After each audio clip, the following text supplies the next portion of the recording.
Halo, kali ini kita bakalan bahas tentang salah satu lensa jagoan yang bisa dibilang nggak pernah lepas dari kamera Sony saya. Dan inilah lensa Sigma 16mm f1.4 DCDN Contemporary Lens. Panjangnya namanya. Oh iya, nama saya Erik Aridias. Apa kabar?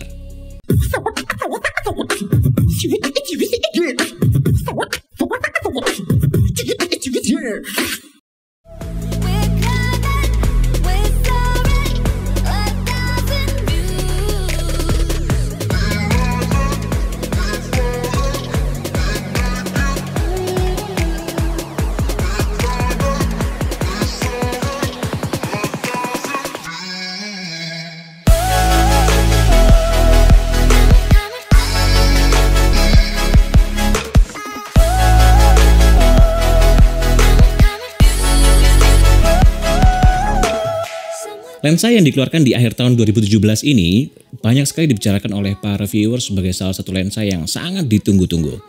Bahkan sebelum lensa ini officially dikeluarkan. Terakhir saya cek di online marketplace, lensa ini berada di kisaran 5,5 jutaan untuk harga barunya dan 4,5 juta yang termurah untuk harga bekasnya. Menurut saya, lensa ini termasuk investasi yang baik, mengingat perbedaan selisihnya antara harga baru dan harga secondnya hanya sekitar 1 jutaan. Sehingga kalau kita berbicara cost to value ratio, maka lensa ini oke banget. Build quality lensa ini bisa dibilang sangat baik, dengan body dan mounting yang terbuat dari metal. Ukuran lensa ini bisa dibilang medium dan tidak compact. Berikut perbandingannya dengan lensa kit,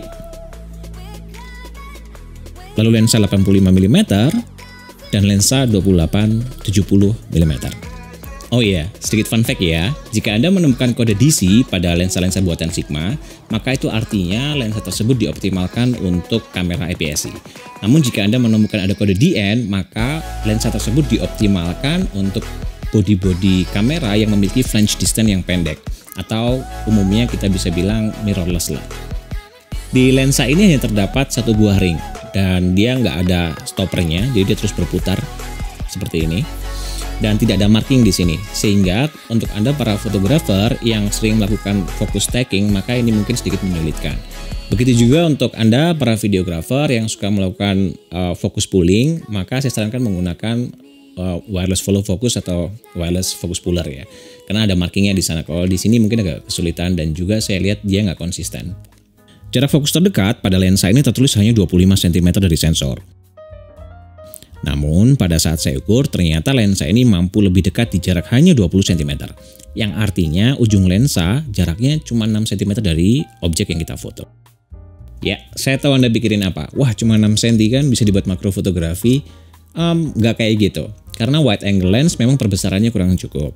Namun paling tidak ini bisa menambah opsi-opsi kreatif dalam fotografi atau videografi Anda. Dalam konteks autofocus, terutama continuous AF-nya, performa lensa ini sangat memuaskan bahkan ketika dalam keadaan low light sekalipun, di mana kebanyakan autofocus system biasanya bermasalah.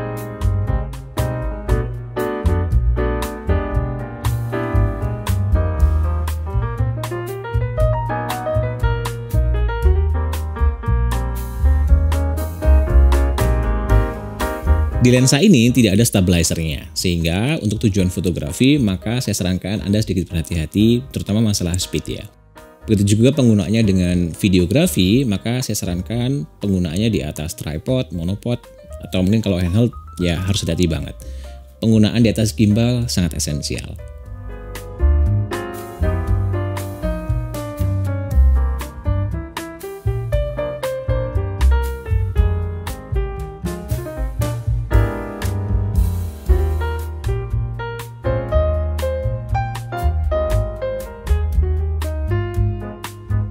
Dari sisi image quality, lensa ini sangat tajam. Bahkan saya mempercayakan beberapa kebutuhan untuk komersial fotografi saya dengan lensa ini.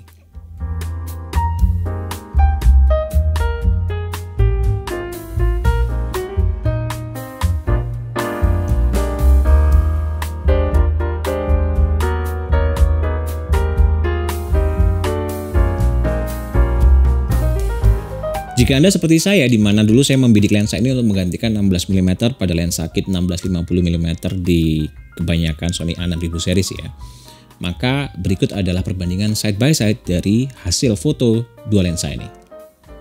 Pertama kali yang saya cukup noticeable ketika melakukan perbandingan ini adalah ternyata field of view dari Sigma 16mm ini 10% sedikit lebih sempit dalam focal length yang sama jika kita bandingkan dengan lensa kit. Di bagian tengah frame terasa sekali peningkatan ketajaman dibandingkan dengan lensa kit.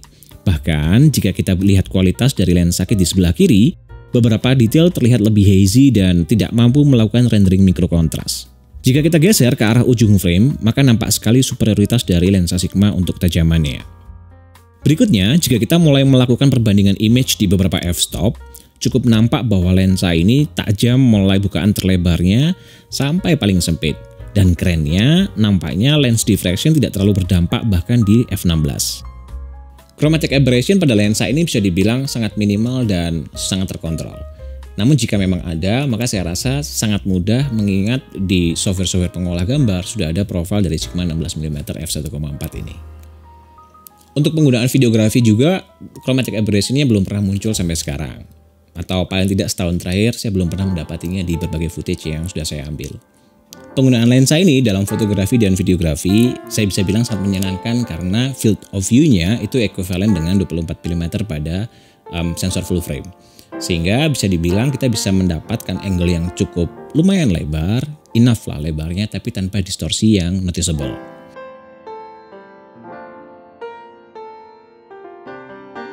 Bahkan istri saya suka banget kalau saya foto pakai lensa ini, karena dengan angle yang tepat, badannya jadi kelihatan agak kurusan.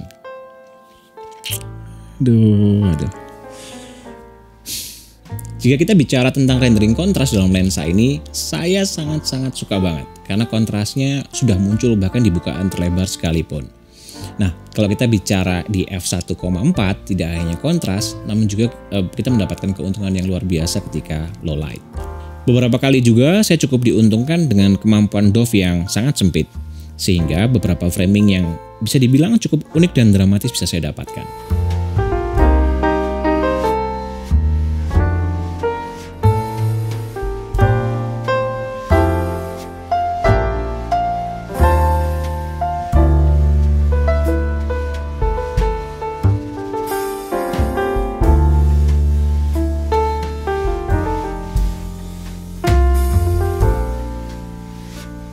Namun jika Anda mempertimbangkan lensa ini untuk kebutuhan vlogging yang sifatnya handheld, mungkin Anda travel vlogger gitu ya, atau mungkin Anda pengen punya fleksibilitas vlogging di mana-mana, maka untuk saya pribadi rasanya kurang lebar. Seperti Anda lihat di video ini, nampak sekali bahwa wajah saya memenuhi frame dan terasa kurang kontekstual dengan area sekelilingnya. Tapi ini pendapat pribadi saya ya, di mana setiap orang punya opini kreatif yang berbeda-beda. Kalau Anda sendiri suka wajahnya penuh di frame nggak? Dan sekian vlog kali ini. Jika Anda temukan bahwa informasi yang saya bagikan cukup berguna, maka bantu saya untuk tekan tombol like. Dan mempertimbangkan untuk subscribe untuk mengikuti video-video saya yang seputaran travel dan fotografi. Bye!